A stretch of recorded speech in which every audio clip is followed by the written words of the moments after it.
আজকে আমরা জানব মালিকানা সত্ত্ব কিভাবে নির্ণয় করতে হয়। মালিকানা সত্ত্বের পরিমাণ নির্ণয় করার পূর্বে আমরা জানব মালিকানা সত্ত্বের সূত্রটি কী। মালিকানা সত্ত্বের সূত্রটি হচ্ছে মূলধন প্লাস আয় মাইনাস ব্যয় মাইনাস উত্তোলন। এই সূত্র অনুযায়ী আমাদের উদ্দীপক থেকে আমরা তথ্যগুলো খুঁজে বের করব। আমরা 1 তারিখে দেখতে পাচ্ছি কারবারে বিনিয়োগ। এই কারবারে বিনিয়োগটাই হচ্ছে মালিকের মূলধন।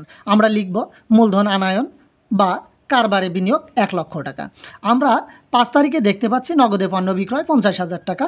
আমরা আয়ের কলামে লিখব নগদে পণ্য বিক্রয় 50,000 টাকা। আমরা 15 তারিখে দেখতে পাচ্ছি ধারে পণ্য বিক্রয় 60,000 টাকা। আমরা লিখব ধারে পণ্য বিক্রয় 60,000 টাকা। মোট বিক্রয় 1,10,000 টাকা।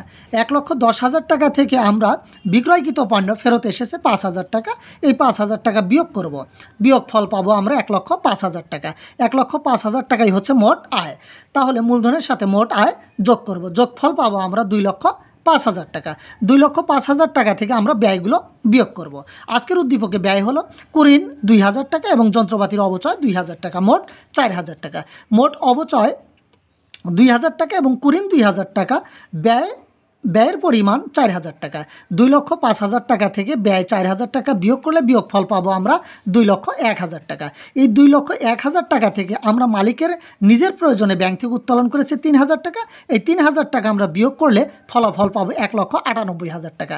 এই 1,98,000 টাকাই হচ্ছে মালিকানা সত্ত্ব।